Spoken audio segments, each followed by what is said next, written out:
Everything that comes out of JD Vance's mouth just seems to make him look like an even worse human being than before. And honestly, it's really embarrassing because he just can't say anything to redeem any of those past statements. It just seems like it's physically impossible for him. And because of this, people on both the left and the right hate him, which is why his polls are down in the dumps right now. And JD Vance is currently in the middle of a new scandal that reveals just how terrible of a parent he is. Because JD Vance explained how he scolded his son during a phone call with Donald Trump. Now we'll play that clip in a second, but isn't it ironic how he claims to have family values but doesn't seem to uphold them at all? Well, let's take a look at some clips of him claiming to be family oriented and calling out people who don't have kids, and then we'll reveal his true colors that prove that he's really just projecting. Important.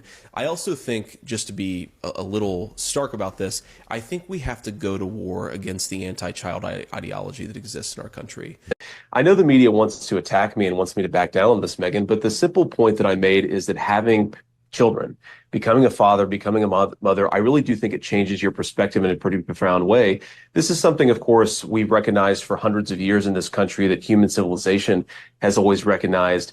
But there's a deeper point here, Megan. It's not a criticism of people who don't have children. I explicitly said in my remarks, despite the fact the media has lied about this, that this is not about criticizing people who, for various reasons, didn't have kids. This is about criticizing the Democratic Party for becoming anti-family and anti-child. We have to ask ourselves, Megan, why do we have masking of toddlers years after the pandemic ended? Why do we have the Harris campaign coming out this very morning, Megan, and saying that we should not have the child tax credit, which lowers tax rates for parents of young children? It's because they have become anti-family and anti-kid. And I'm proud to stand up for parents, and I hope that parents out there recognize that I'm a guy who wants to fight for you. I want to fight for your interests. I want to fight for your stake in the country, and that is what this is fundamentally about. The Democrats in the past 5-10 years, Megan, they have become anti-family. It's built into their policy. It's built into the way they talk about parents and children, and it's time that we called that out. I don't think we should back down from it, Megan. I think we should be honest about the problem. If you think about the modern Democrat Party, not the older guys, the Clintons, the Bernie Sanders, the Joe Bidens, but think about Kamala Harris, Pete Buttigieg, AOC, all of these people. It's like a party where the next generation of leaders, none of them have kids, right? And look, like I understand some people don't have kids. There are health reasons. There are other reasons people don't have kids. But the entire Democrat Party is like this childless cabal of people who don't really care about the future. And when you call that out, they get so alienated and they get so angry at you that they just start throwing words like racist around. And I think that's what's really going on. Right. There's just these basic cadences of life that I think are really powerful and really, really valuable when you have kids in your life. And the fact that so many people, especially in America's leadership class, just don't have that in their lives, you know, I worry that it makes people more sociopathic and ultimately our whole country a little bit less less mentally stable. And of course, you talk about going on Twitter. Final point I'll make is you go on Twitter, and almost always the people who are most deranged and most psychotic are people who don't have kids at home.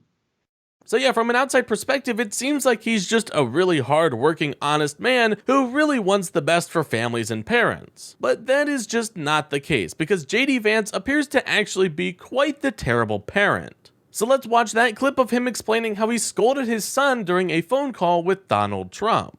So, hey, I'm like, oh no. So I call Trump and I'm like, hey, sir, what's going on? He's like, JD, you missed a very important phone call. And now I'm going to have to pick somebody else. And I like tense up and almost have a heart attack. And the crazy thing about it is my son, who's 7, is in the hotel room with me. And he's really into Pokemon cards right now. He's going through a Pokemon phase. Are you guys into Pokemon? I am. Back in the day. Okay. Yeah, That's a big phase right now, I think, in general. Yeah. So, I mean, he's really into it. So he's trying to talk to me about Pikachu. And I'm on the phone with Donald Trump. And I'm like, son, shut the hell up for 30 seconds about Pikachu. This is the most important phone call of my life. Please just let me take this phone call. So basically, what I'm hearing here is that JD Vance values Donald Trump over his own son. Despite claims of being family-oriented and caring about his family, he yells at his son, who was just simply trying to share an interest he has with him. Like, hey dad, check out this new Pokemon card that I got. And then JD Vance responds, shut up son, I don't care. And look, I understand that this was a very important phone call for his career, but that does not not give him any right to yell at his son. How you would approach that situation if you were a good parent would be you would tell your son, "That sounds really cool, but I need to take this important phone call, so can you finish explaining that once I'm off the phone? Thank you." And then you take your phone call. Yelling at your kid, especially if he's just trying to explain one of his interests, is a great way to ruin your connection with him. You would think that someone who cares so much about family would actually try to be a good father and would know how to treat kids with respect. But I guess JD Vance doesn't actually believe in family values, he just uses that term as a way to win over voters. So next time JD Vance claims that people without kids are crazy and psychopaths, remind him that he yelled at his kid for simply trying to share his interest with his father.